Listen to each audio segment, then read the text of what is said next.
Bom, eu terminei aqui nesse ponto, mas falei que era difícil forjar piedade com fome, né? E eu senti que vocês estavam famintos.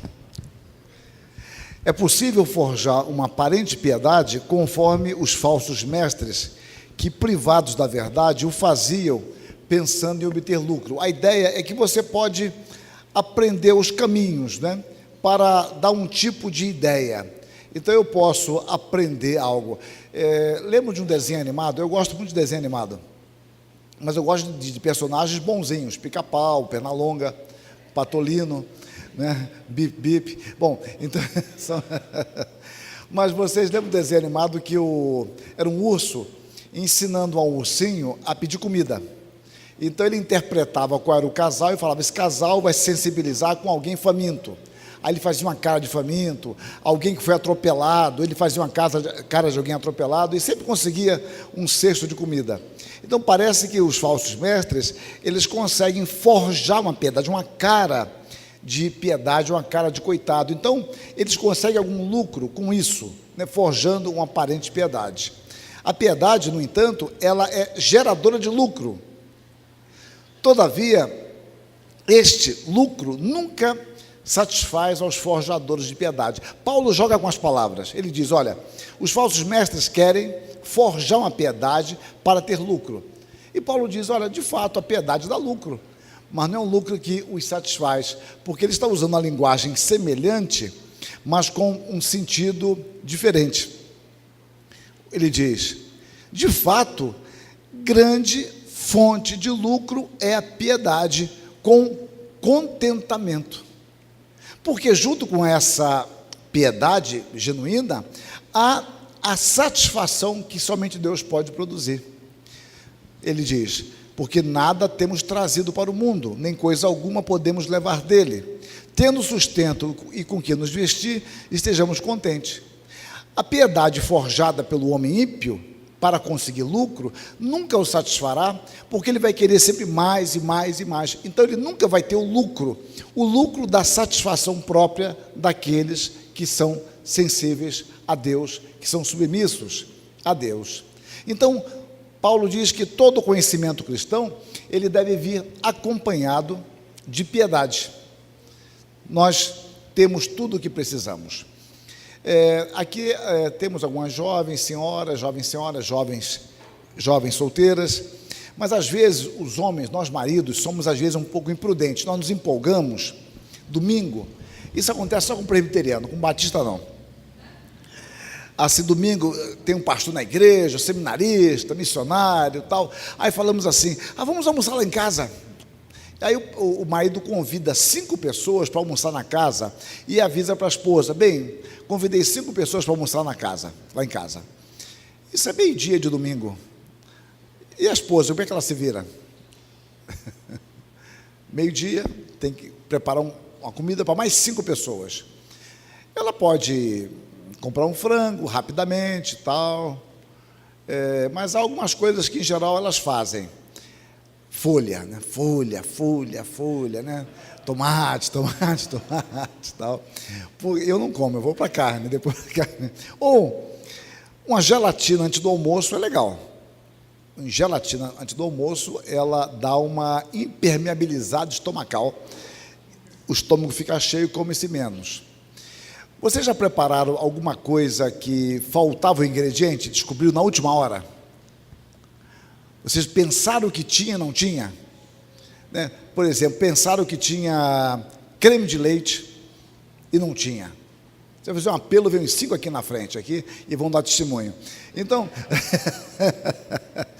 vocês estavam fazendo lá um estrogonofe, mas não é com arsen não, estrogonofe com filé mignon, faz coisa direito. Creme de leite Nestlé, não é aquela droga lá de mococa não. Bom, então então você está fazendo, eu nem sei, não entendo nada, mas sei que é mais caro, deve ser bom. Bom, então está lá fazendo e você descobre que não tem o creme de leite. Estrogonofe sem creme de leite deve ser difícil fazer tal. E o que a senhora faz? Vou dar uma receita aqui. Eu não sou Ana Maria Brega, mas dá para dar umas dicas aqui.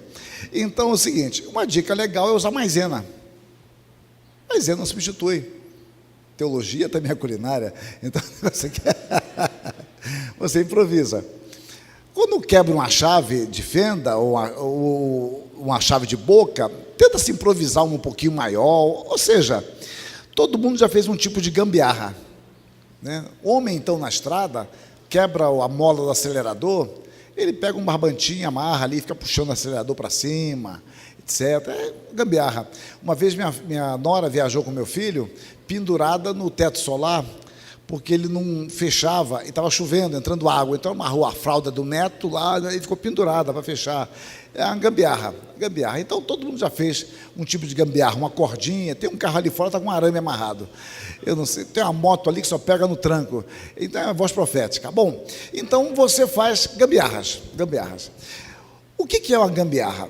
Todo mundo conhece a expressão gambiarra? Todo mundo conhece? Tá.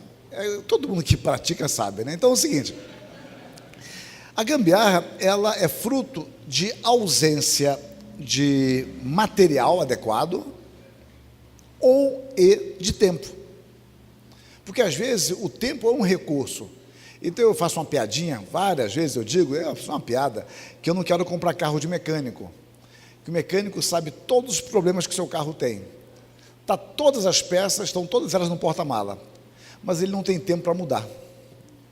Está precisando trocar os 4 amortecedores. Você não troca, não tem tempo, está tudo ali, no amortecedor. Está precisando trocar a suspensão toda, está tudo ali. Precisando trocar o motor, o câmbio, lataria, está tudo no porta-mala. Precisando trocar o motorista, precisando trocar a esposa, está tudo no porta-mala. Então, quer dizer, está tudo ali, mas ele não troca porque ele não tem tempo. Então, ele vai fazendo gambiarras. Então, todos nós já fizemos porque nos faltou algum tipo de elemento. Na vida espiritual, nós não precisamos de gambiarras. Por quê? Olha o que Pedro diz: visto que pelo seu divino poder nos têm sido doadas todas as coisas que conduzem à vida e à piedade. Todas. Você não precisa de nenhum quebra-galho. O que nós precisamos para sermos conduzidos à piedade, Deus nos tem dado. Deus nos dá a palavra, Deus nos dá a oração, Deus nos dá os sacramentos da igreja, Deus nos dá a oportunidade de participar do culto em comunhão. Ou seja, tudo aquilo que é necessário para o nosso crescimento nos tem sido doado. Eu não preciso improvisar, eu não preciso inventar algo, eu não preciso quebrar o galho com algo adaptável. Deus tem feito isso pelo pleno conhecimento completo daquele que nos chamou para a sua própria glória e virtude.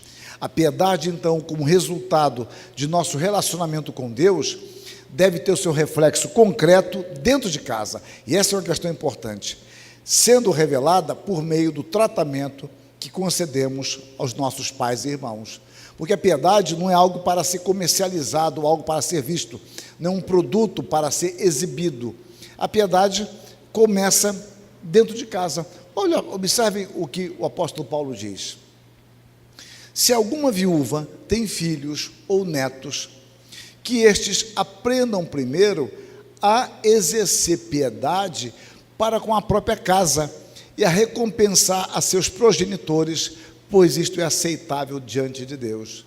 Então, ou seja, você é piedoso? Bom, comece a cuidar dos seus pais, dos seus avós.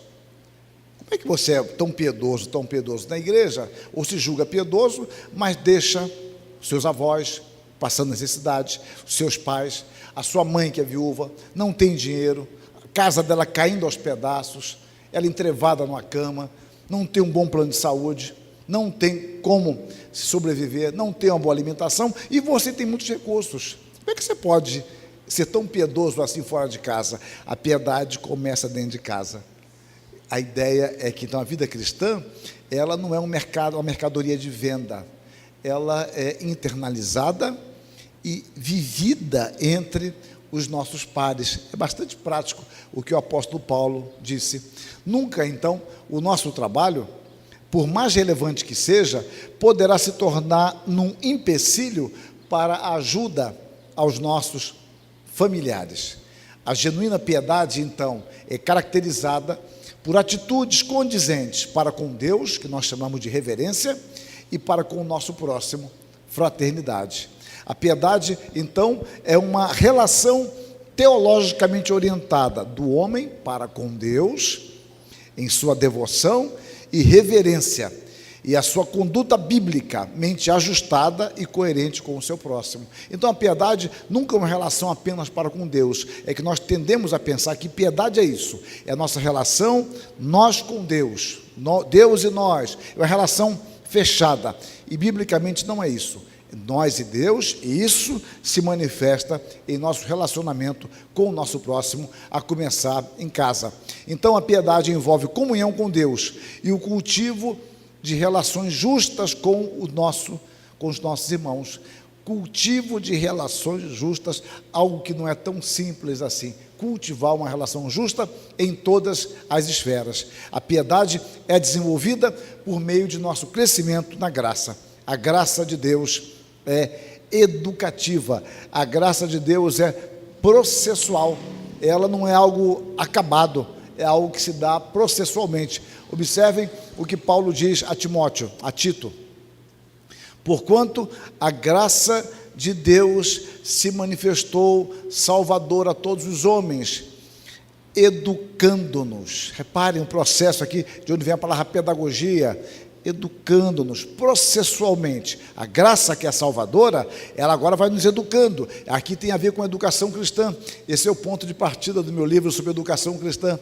Educando-nos para que a educação envolve abandonar costumes, abandonar hábitos e adquirir novos hábitos, para que, renegadas a impiedade e as paixões mundanas, vivamos no presente século sensata, justa e piedosamente. Então a piedade não é algo acabado, pronto, não, me converti, eu sou um piedoso, eu sou um homem justo, eu sou um homem sensato. Não, a graça de Deus, ela vai nos educando, e você não percebe isso gradativamente. Você pode perceber ao longo dos anos, talvez, ou alguém que pode perceber como nós mudamos, como nós amadurecemos em nossa fé, porque é algo processual. É algo que Deus vai levando a cabo processualmente, gradativamente em nossa vida. Então, a piedade autêntica, por ser moldada pela palavra, traz consigo os perigos próprios resultantes de uma ética contrastante com os valores deste século. Então, nem tudo são flores. Se a nossa ética é pautada pela palavra, ela entrará em conflito, mais cedo ou mais tarde. Nós não buscamos o conflito, mas vai haver o conflito em coisas pequenas e grandes. Para o estudante comum, por exemplo, se ele não aceitar assinar um trabalho que ele não fez, ou que assinem um trabalho que o outro não fez, gente, isso dá uma confusão tremenda. Ou não dá? Coisa simples. Eu não quero assinar esse trabalho porque eu não fiz. E também não quero que assinem trabalho quem não participou. Gente, vamos arrumar rótulos para você, coisas simples do dia a dia, questão do imposto de renda, a questão do nosso comportamento na sociedade como um todo, a nossa postura ética nas pequenas e grandes decisões, no nosso trabalho, em relação à nossa família, à educação dos nossos filhos. Então, não nos iludamos, os conflitos, eles vão acabar existindo, mas nós devemos estar preparados para isso. Então Paulo diz a Timóteo, sem iludi-los: todos quantos querem viver piedosamente em Cristo Jesus serão perseguidos. Não há saída. Eu não vou ser perseguido o tempo todo, mas eu vou encontrar um tipo de oposição, mais cedo ou mais tarde, porque os conflitos vão existir, porque a sua ética tem valores diferentes, os princípios que o orientam são princípios diferentes. A sua teologia não é a teologia apenas do seu cérebro, mas tem a ver com a sua ética. Esse é um princípio que rege a sua teologia. Por outro lado, para grande conforto nosso, nós temos a palavra de Pedro às igrejas perseguidas: o Senhor sabe livrar da provação os piedosos. Eu creio que provação não seria a melhor tradução aqui, eu traduziria por tentação. Provação é possível, mas no contexto bíblico, tentação é a melhor tradução. O Senhor sabe livrar da provação ou da tentação os piedosos. O Senhor sabe livrar. Ele sabe nos guardar, Ele pode fazer isso e faz, mas elas virão.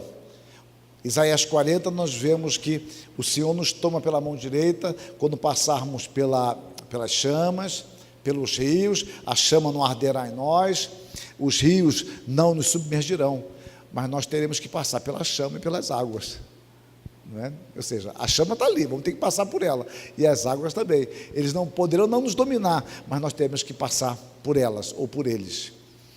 Quarto aspecto que eu destaco: teologia integral, que é uma decomposição desse tópico: reflexão, ensino e vida. Para pensar, eu sei que é difícil, mas vamos lá.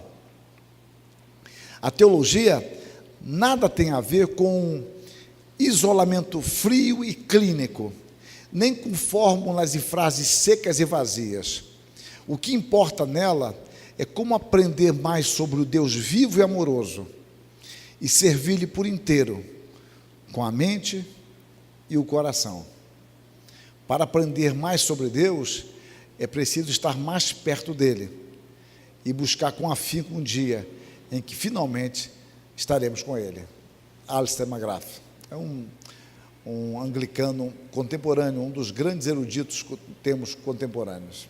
Mais uma vez ele: uma teologia que toca a mente, deixando de afetar o coração, não é a verdadeira teologia cristã. A reflexão teológica deve ser sempre um prefácio à ação sob a influência modeladora do Espírito que nos instrui pelo Evangelho. A própria ideia de meditar, a nossa origem da palavra meditar no latim, ela tem um sentido de preparar para a ação. Você não medita por meditar, você medita para fazer. No hebraico, uma das ideias associadas é de ruminar. Você rumina. Para você digerir, para você engolir, você rumina. Mas eu gosto da nossa origem latina. Então, eu digo que você reflete, você pensa para poder fazer alguma coisa. A reflexão não termina em reflexão, mas termina em uma ação fruto desta reflexão. A nossa reflexão e a ação devem estar sempre acompanhadas e dominadas pela oração fervorosa e sincera. Desvenda os meus olhos para que eu contemple as maravilhas da tua lei. E algo paradoxal nesse texto é: se a lei de Deus é maravilhosa, por que eu preciso que Deus desvende os meus olhos? Porque parece que algo que é maravilhoso é autodesvendável. Algo é tão maravilhoso que eu nem preciso falar. Mas o homem, ele não consegue enxergar isso porque ele está morto espiritualmente. E ele encontra ruídos, ele encontra obstáculos em sua miopia espiritual para enxergar as maravilhas de Deus. Daí o pedido do salmista para que Deus mesmo abra os seus olhos para que ele possa contemplar aquilo que por si só é maravilhoso. Então, na fé cristã, nós encontramos o seguinte: a fé envolve doutrina, que é a verdade de Deus. A fé envolve culto, que é o encontro com Deus. E a fé envolve vida, servir a Deus. São três princípios básicos: doutrina, culto e vida. Verdade de Deus, encontro com Deus e servir a Deus. São fundamentos básicos da fé cristã. Entender isso: o ensino, o culto e a vida. Agora, há uma armadilha sutil. Todas as ênfases, elas escondem armadilhas. Elas escondem armadilhas porque eu sou tentado por aquilo que eu desejo. Aquilo que eu desejo, ninguém me tenta. Concordam? Ninguém vai me tentar com óleo de fígado de bacalhau. Tenho a menor paixão por esse negócio. Nunca gostei daquilo. Agora, você me tenta. Não agora eu estou com o estômago cheio. E às 5 horas também ninguém vai me tentar, que eu quero ir embora. O lanche também não. O lanche foi agora. Mas, 9 horas da noite, quando eu chegar em casa, então, você me tentaria me perguntando assim: pastor, depois do almoço, o senhor quer um quindim ou quer um pudim? O que vocês preferem? Eu também, eu falo assim, eu falo mais sutil: tem que escolher, tem que escolher assim. Bom, e um cafezinho depois do expresso e tal. da Copenhague. Bom, então o seguinte, água com gás. Bom, então é o seguinte, você é tentado por aquilo que eu gosto. Então, aquilo que eu não gosto não me tenta. E isso pode ser uma coisa positiva. Você cai em armadilhas, ou pode cair, naquilo que você deseja. Aquilo que deseja. Então, uma armadilha sutil para nós é justamente porque nós queremos acertar nesta área. Nós queremos acertar aqui. Prezamos a doutrina, entendemos que ela é fundamental para a vida cristã. No entanto, nesta justíssima ênfase e compreensão, podemos nos esquecer da importância vital da piedade. Não é que doutrina elimine piedade, é que a sua ênfase, você vê um flanco tão aberto, que nessa ênfase por combater isso, ou por fechar esse flanco, guarnecê-lo, você acaba abandonando o outro. Não que você queira negar o outro, mas é por uma ênfase aqui, num ponto que você percebeu e descuidou do outro. E todos nós temos esse tipo de sensação em várias áreas, né? Os filhos, às vezes um filho que você acha que ele é mais frágil na saúde, então você começa a dar mais atenção a ele, e nisso o outro pode se sentir mais abandonado por não compreender que é isso, e você quando vai ver até mesmo, puxa, eu dei tanta atenção que acabei me esquecendo também que o outro é criança também, ele tem 5 anos, é porque o outro tem 2, nasceu doentinho, nasceu com 7 meses, é como agora, na minha igreja tem um presbítero que o filho dele ficou, acho que 7 meses no hospital, comemorou o 7º mês agora, indo para casa. Ele comemorou 7 meses de aniversário em casa, tendo chegado 2 dias antes. Então é algo difícil. Então imagine se é o primeiro filho, mas imagine se esse pai tem um filhinho de 3 anos.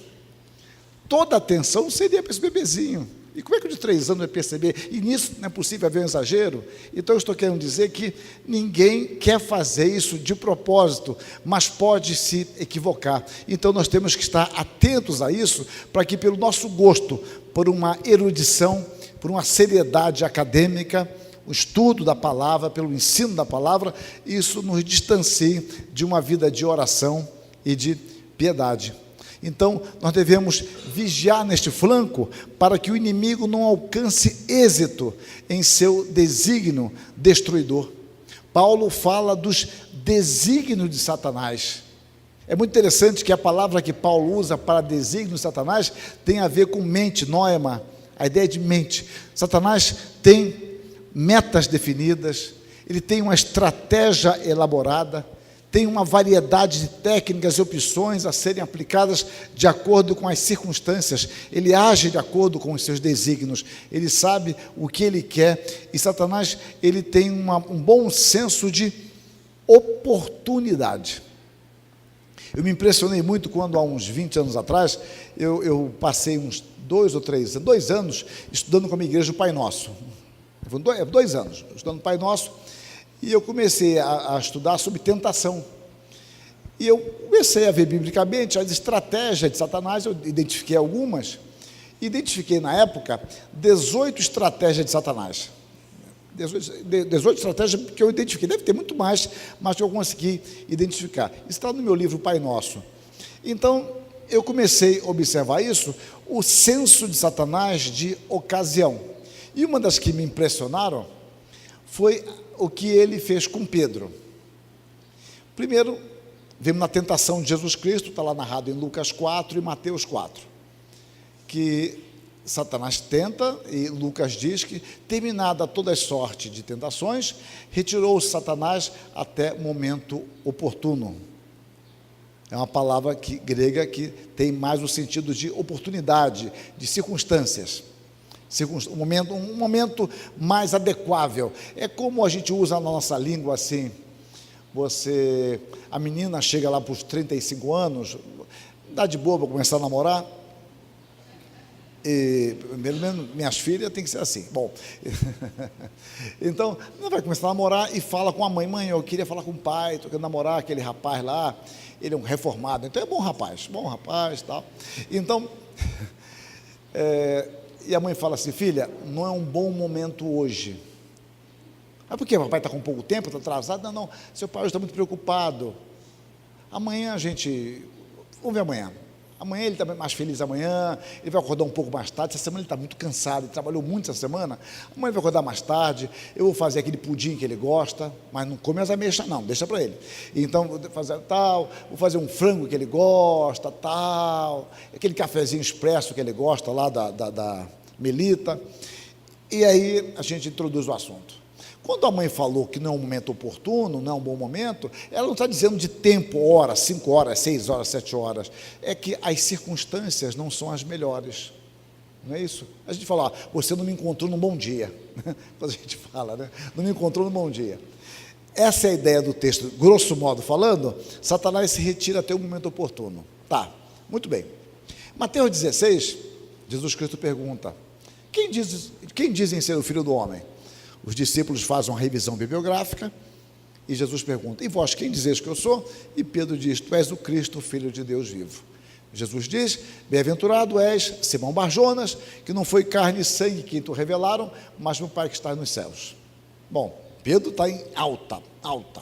Olha, eu sou bem-aventurado. O Senhor Jesus disse, e diz o texto, que a partir daquele momento, daquele tempo, o Senhor começou a mostrar que era necessário que ele fosse para Jerusalém, sofresse na mão dos anciãos, morresse, ressuscitasse. Bom, tudo bem, é ali que ele começa a mostrar quem era o Cristo de fato, ou seja, o estereótipo de Cristo que eles tinham estava errado. O Cristo não era um Cristo vencedor com a espada flamejante, era um Cristo que morreria e ressuscitaria. Pedro, que estava em alta, chama o Jesus Cristo à parte e fala, Senhor, não te faça tamanho mal. Que isso, Senhor? Que morrer coisa nenhuma. É como se falasse, Senhor, cai um botão aqui. Não está com síndrome de pânico, Senhor? Que isso? Pega mal. Olha, que isso? Está depressivo demais. E autoestima, para onde vai? Então, ele recrimina Jesus Cristo. Ou seja, aquele que é o bem-aventurado, momento seguinte, agora é o que está querendo aconselhar Jesus Cristo, e Jesus Cristo fala para ele, arreda Satanás. Então observem, os momentos de alta são momentos de grande risco para nós, porque eu observo que nos momentos que você está muito eufórico ou está muito deprimido, quando eu falo deprimido, não estou falando de doença não, depende quando você está meio aborrecido, triste, são momentos mais suscetíveis a extremos. Pode observar isso. Está muito eufórico ou está muito deprimido. Na euforia de modo especial. Veja Davi. Davi faz o censo de Israel quando seu reino não está em paz, está tudo muito bem, ele quer contar vitórias, né? Agora vou contar aqui o censo, vou ver aqui meu poder. Como é que é? Né? Uzias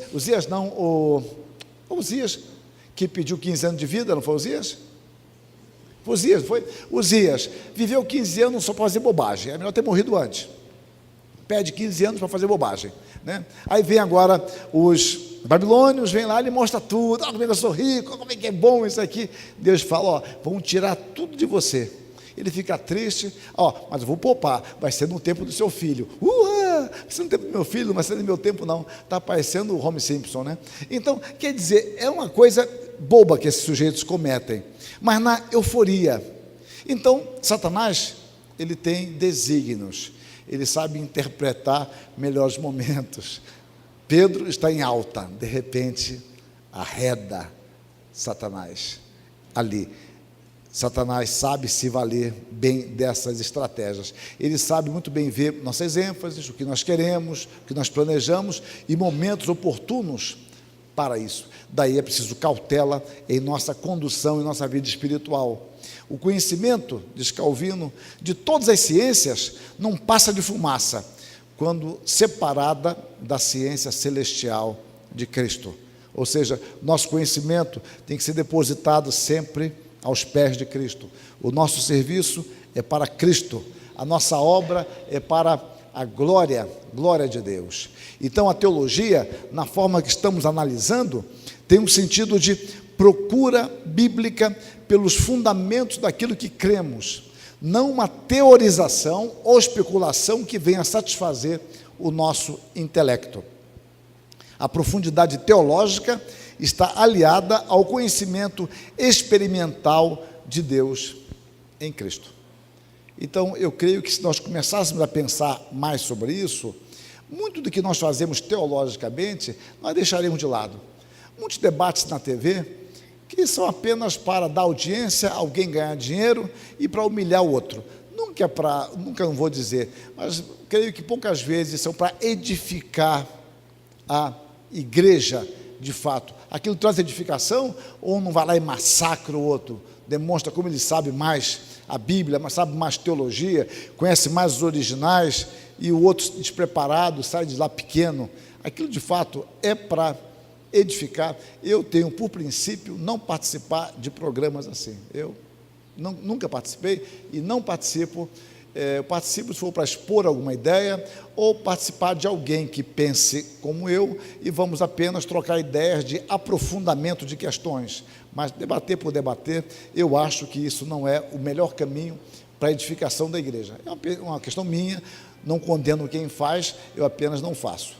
Bom, o que se gloriar, glorie-se nisto, em me conhecer e saber que eu sou o Senhor, e faço misericórdia, juízo e justiça na terra, porque destas coisas me agrado, diz o Senhor. Deus deseja que nós, de fato, o conheçamos. Tudo me foi entregue por meu Pai. Ninguém conhece o Filho, senão o Pai. Ninguém conhece o Pai, senão o Filho, e aquele a quem o Filho o quiser revelar. Observem o circuito fechado. Ninguém conhece o Pai, senão o Filho. Ninguém conhece o Filho, senão o Pai. E aquele a quem o Filho quiser revelar. Se o Filho não quiser revelar o Pai, ninguém irá conhecê-lo. Se o Pai não revelar o Filho, ninguém vai conhecê-lo. Ali eles estariam perfeitamente satisfeitos. E é por isso que quando Pedro diz, tu és o Cristo, o Filho de Deus vivo, o Senhor Jesus diz, bem-aventurado és, Simão Bar-Jonas, porque não foi carne e sangue quem tu revelaram, mas meu pai que está nos céus. Mais tarde, 1 Coríntios 12, Paulo vai dizer, ninguém pode dizer Senhor Jesus, senão pelo Espírito. Somente por Deus poderemos conhecer, de fato, a Deus. Respondeu-lhe Jesus, eu sou o caminho e a verdade e a vida, ninguém vem ao Pai senão por mim. Disse-lhe Filipe, há tanto tempo estou convosco e não me tens conhecido? Quem me vê a mim vê o Pai. Como dizes tu, mostra-nos o Pai?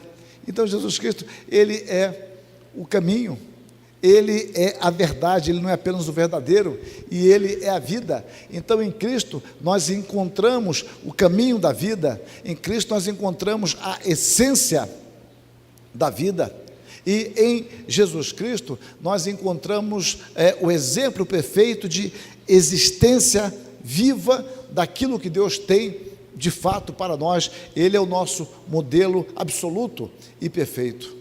Antes, crescei na graça e no conhecimento, nunca no conhecimento e na graça, mas na graça e no conhecimento, porque conhecer é graça. Crescei na graça e no conhecimento de nosso Senhor e Salvador Jesus Cristo, a Ele seja a glória, tanto agora como no dia eterno. Conhecer a Deus é uma questão de graça.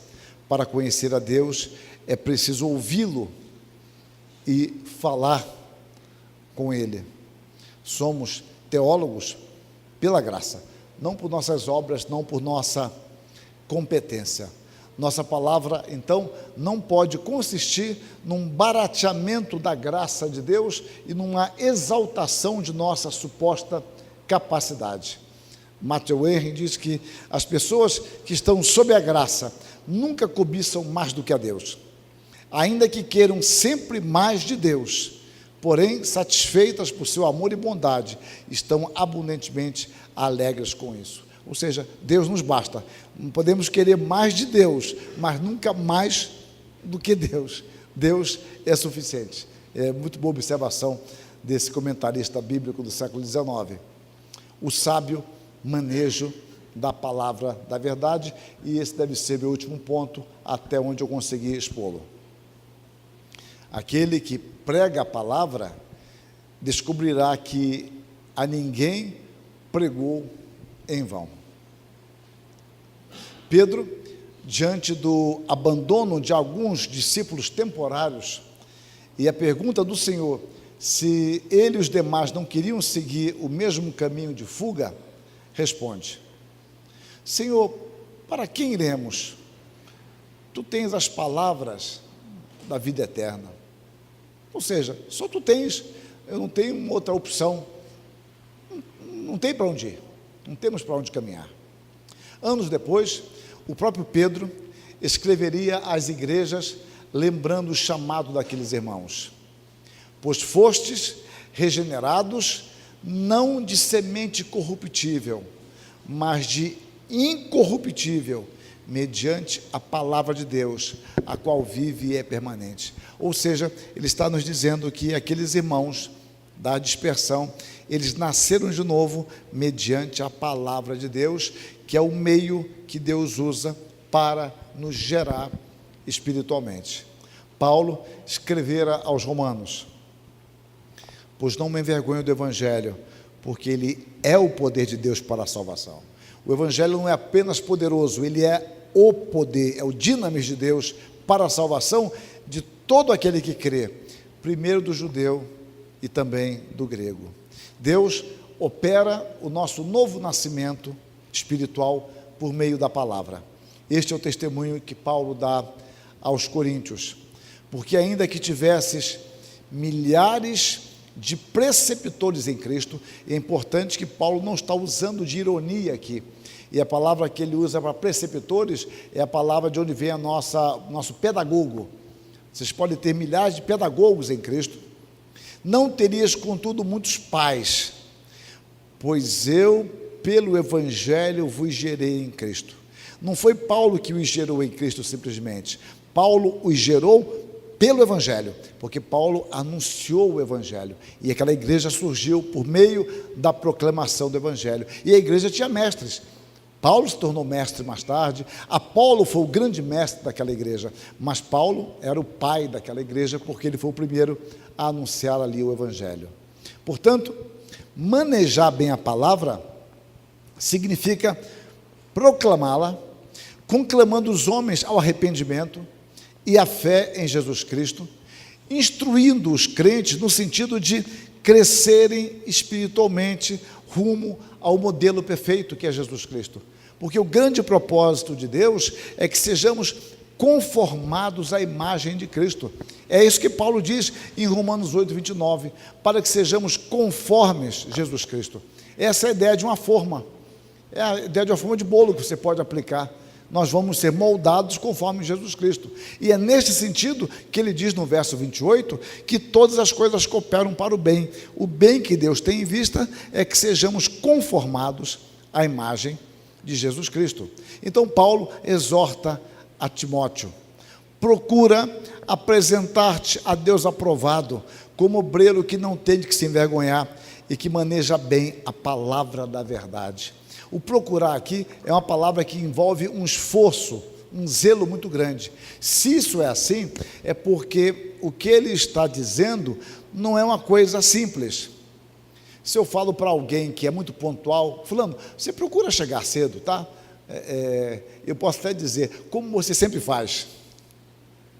Se alguém chega sempre atrasado, eu falo: fulano, vê se dessa vez você se esforça. Eu sei que é difícil, tem uma questão ontológica, genética, arbitrária na sua essência, que faz você demorar, nossa, quase inalienável do seu ser. Então, para que você chegue cedo, porque você sempre atrasa. Não tem pessoas que... É porque eu sempre digo, né? Quem chega atrasado, chega sempre. Estou errado? Pode haver exceção. Quem vai ao banheiro, vai sempre. Sala de aula, quem sai sempre é o mesmo. Quem tem desinteria é sempre o mesmo. Quem esquece é sempre o mesmo. Isso aí é comum. Há exceções, mas a norma é o mesmo. Quem esquece o trabalho em casa são os mesmos. É uma coisa curiosa. Então, você, quando fala com alguém, fulano, eu sei que você chega cedo, mas, procura chegar cedo, porque dessa vez, inclusive, eu preciso de pontualmente ser assim. Quando algo é muito difícil, fala assim: olha, dessa vez não pode ter furo, porque, olha, o negócio é sério. Se atrasar, eu vou perder o outro ali. Chega aqui, pega ali. Então, Paulo usou uma palavra de esforço, zelo. procura apresentar-te a Deus aprovado. A palavra aprovado aqui é uma palavra, curiosamente, que tem um sentido de teste.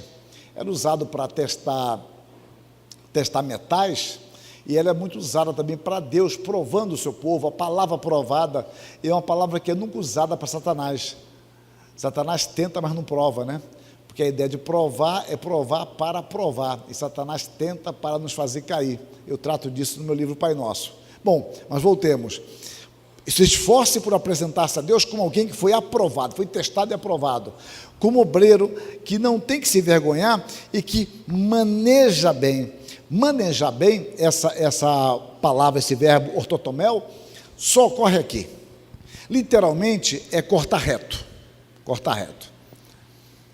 Há várias aplicações feitas.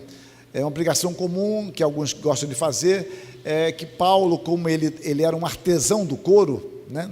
O fazedor de tendas literalmente era um artesão do couro, então Paulo talvez tivesse tirado a expressão de alguém que tem que cortar o couro. Era uma profissão difícil, que exigia habilidade, então daí a ideia de cortar reto. Calvino faz uma aplicação, ele não está preocupado com a etimologia simplesmente, mas a aplicação dele é que eu mais gosto, é de um pai de família que tem um pedaço de pão e tem que alimentar a família. Então ele vai dando um pedaço de pão aos seus filhos, de acordo com o pão que ele tem, o número de pessoas para alimentar e a necessidade e capacidade de cada um. Então ele vai dando um pedaço maior para um, pedaço menor para outro, ele vai administrando segundo a capacidade dele. Então Calvino aplica isso ao pastor. Manejar bem será alimentar bem a sua igreja, adequar o seu ensino, o ensino bíblico fiel, ao nível da sua igreja, para que ela possa crescer.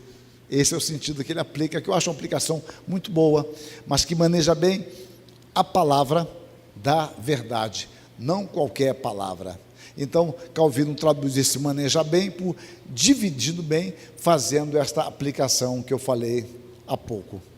Calvino tem algo a nos dizer, então, sobre o significado de ser teólogo. E assim aprendemos que o homem que mais progride na piedade é também o melhor discípulo de Cristo. E o único homem que deve ser tido na conta de genuíno teólogo é aquele que pode edificar a consciência humana no temor de Deus. Aí quebra vários padrões. Fulano é um grande teólogo, ele conhece muito teologia. Muito bem, ótimo. Ele tem edificado a igreja, ele tem edificado as consciências no temor do Senhor, ele tem ensinado a palavra de Deus. Se não tem, dentro desse padrão, ele não seria um genuíno teólogo. Poderia ser um conhecedor de história da teologia, história dos teólogos, de teorias teológicas, mas não um genuíno teólogo dentro dessa perspectiva, dentro desta abordagem. Então, o ensino da palavra é um privilégio responsabilizador. Em todo privilégio, meus irmãos, há responsabilidade. Eu trabalho com a minha igreja e com meus alunos a seguinte coisa: você vai envelhecendo e vai se conhecendo. Eu sei, por exemplo, que quando chega novembro, dezembro, eu estou em geral muito cansado, mas não um cansado circunstancial, acordo, estou cansado, não é isso não. O cansado é de viajar. Eu percebo que estou cansado de viajar, fico mais irritado, eu percebo isso em mim e começo a racionalizar as coisas. Então, alguns compromissos eu tenho vontade de não ir. Isso é muito comum. Só que eu já sei que funciona assim comigo mesmo, então eu canto aquele corinho, lancei a tristeza fora, né?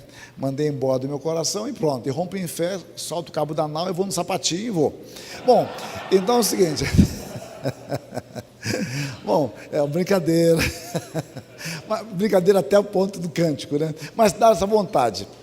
Então eu falo o seguinte, uma prática, trabalhe sempre, no meu caso, eu adoto esse princípio e tento conversar com eles sobre. Trabalhe sempre com duas teclas. A tecla do privilégio. Funciona, privilégio. Então, eu gosto muito de usar essa tecla, privilégio. Em geral, ela rege, a maioria da minha vida rege privilégio. Só que em alguns momentos essa tecla não funciona. alguns momentos, não funciona. E há momentos que as palavras não resolvem, né? Então, você aperta essa tecla e não resolve. Quando ela não funciona, eu aperto a tecla responsabilidade. Aí ela funciona. Aí alguém está pensando, se não funciona a outra, você está morto e não sabe. Bom, antes que alguém me pergunte, em geral sempre funcionaram as duas. Porque quando você não consegue funcionar pelo privilégio, funcione pela responsabilidade, para que nós não caiamos em atitudes infantis e irresponsáveis diante de Deus e diante da sociedade. Porque nós temos privilégios. Então, pregar a palavra de Deus é um outro privilégio, mas é uma responsabilidade. Devolver o meu dízimo, para mim é um grande privilégio, mas poderá ser, em alguns meses, que isso vai ser um peso para mim, estou devendo aqui e acolá, aquele dinheiro dá certinho a prestação do carro. Bom, não é um privilégio, não está alegre, não. Ah, mas Paulo falou lá, conforme contribua, conforme tiver proposto no seu coração. É verdade, quando for na hora da oferta, eu vou ler esse texto, agora é dízimo. Então, o texto não fala de dízimo. Então, Senhor, olha, a oferta não está falando isso, tá, sabe uma coisa? Responsabilidade. E a igreja cedo, é privilégio ou responsabilidade? É um privilégio, mas hoje eu estou com tão frio tremendo aqui em Bauru, frio de Bauru deve ser 30 graus, né? Então estão 30 graus aqui em Bauru, então eu aperto responsabilidade. Para mim isso funciona muito bem, porque a questão de privilégio e responsabilidade é muito curioso. O apóstolo Paulo, quando ele escreve 1 Coríntios 9,16, ele diz que ai de mim se não pregar o evangelho, não é isso? Estão lembrados desse texto? 1 Coríntios 9,16? Estão lembrados? É isso que ele diz lá? Quem achar, diga amém. Quem não achar, peça misericórdia.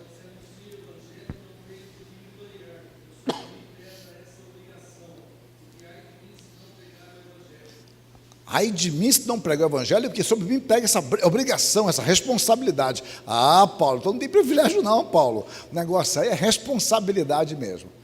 Agora, alguém abre em Efésios, Novo Testamento, 3:8.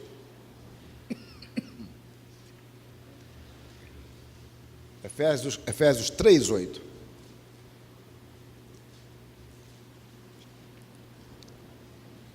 Eu acho que é isso. Se eu estiver errado, me perdoe, mas eu acho que é isso.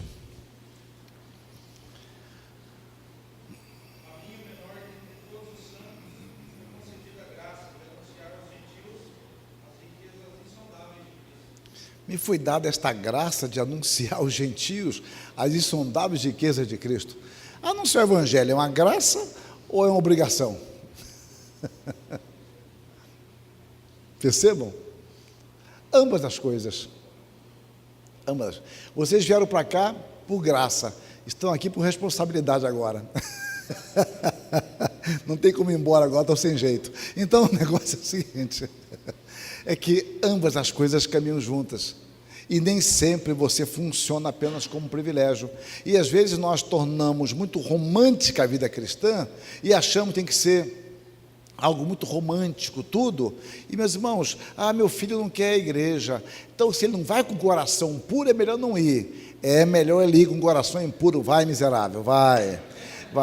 É melhor o coração impuro ficar na igreja do que o coração impuro ficar em casa. Vai. E Deus vai transformar o coração dele, vai transformar. Gente, é uma coisa tão tola. Deus vai transformar o coração dele, eu não posso simplesmente ficar idealizando. Então agora domingo, o conselho da minha igreja, eu que sou presbiteriano, ou a Assembleia Batista, vai ficar, meu Deus, será que Deus colocou no coração do pastor que ele deve pregar hoje ou não? Como é que está o pastor? Será que ele está alegre para pregar hoje ou não está? Você imaginou se todo dia fosse isso? O patrão amanhã de manhã, ou segunda de manhã, meu funcionário, Deus colocou nele que ele deve vir ao trabalho ou não deve vir ao trabalho? Se ele estiver alegre ou não está, espero que o pastor de ontem, ele é protestante, se falou sobre pecado, ele não vem, porque ele fica muito magoado quando fala sobre pecado. Se falou sobre graça, ele vem, Senhor, o que o pastor falou de ontem? Vê se o sermão está na internet, e falou sobre pecado ele não vai vir hoje, e hoje tem negócio, e minha produção, gente, que tolice é essa? Então, privilégio envolve responsabilidade. A questão é como nós olhamos. É bom que nós olhemos como privilégio. A vida cristã é cheia de privilégio e é um privilégio responsabilizador. A vida cristã é cheia de responsabilidades. Responsabilidades tem grande privilégio. Estar aqui com vocês, para mim, é um grande privilégio, mas é uma grande responsabilidade. Eu não tenho dúvida nenhuma sobre isso. Então, o ensino da palavra é um privilégio responsabilizador. Consiste em partilhar com o nosso próximo as riquezas que o Espírito nos tem concedido. Os ministros devem ter consciência da graça de Deus em seu ministério. Eles são servos como os demais, tendo, contudo, uma tarefa especial. Mesmo a igreja tendo a oportunidade de ler as Escrituras individualmente, aos pastores compete a tarefa de ensinar a palavra com sistematicidade, simplicidade e profundidade, adequando o ensino ao nível de seu público. Isso é uma responsabilidade. Deus fez isso conosco, é o que a Reforma chama de princípio de acomodação. Deus se acomoda à nossa compreensão. E nós aprendemos com Deus, então, que devemos procurar acomodar o nosso ensino. Não significa baratear o que está sendo ensinado, mas ensinar de uma forma simples. E nós não sabemos fazer isso, eu sei disso, mas peçamos a Deus que nos ensine a transmitir a mensagem de forma clara, sem vulgarizar, porque alguns querem simplificar a mensagem, ou barateiam a mensagem, ou tornam a mensagem vulgar. A mensagem fica, às vezes, até libidinosa. E eu fico olhando isso e vejo a igreja culpada disso também, porque a igreja convida. A igreja gosta de ficar rindo, achando que pregação é para ficar rindo, achando engraçado. O cara falando que estava de cueca no quarto dele. Eu não quero saber de cueca, nem de terno eu quero saber, quanto mais de cueca. Quer dizer, a igreja gosta, acha aquilo maravilhoso, lindo. Um dia eu me lembro, minha filha era adolescente, aí eu falei, como é que foi, filho, o acampamento? Ah, foi legal, pai. O palestrante fez dei. Eu falei, puxa, que coisa profunda. E o palestrante era meu amigo, né, meu amigo. Onde eu encontrei com ele, esperei, eu sei esperar a hora, né? Esperar, e estava ele e ela. Eu falei, ô fulano, a Sara gostou muito da sua palestra, é muito bom. Ela falou que você fez dei. É claro que foi uma maldade minha, eu confesso que eu peco de vez em quando. Mas ele falou muito mais coisas, ele fez também, eu sei. Mas o problema é o que ela conseguiu guardar, falou, dei, gente, isso é muita miséria. Mas o fato é que nós confundimos as coisas e achamos que a igreja faz parte de uma esfera social e não da esfera religiosa. Isso não significa que não haja alegria, não haja bom humor, mas a palavra de Deus fala de coisas sérias. É que eu não posso contar aqui, que meu tempo está curto, mas depois vocês procurem na internet um texto meu antigo sobre o palhaço e o profeta. É um texto legal, pelo menos eu acho. Procurem depois, o palhaço e o profeta. Bom, vamos continuar. A utilidade da palavra de Deus. Aqui eu não posso entrar nesse ponto, porque eu iria aqui era um capítulo que eu idealizei, mas não teria tempo.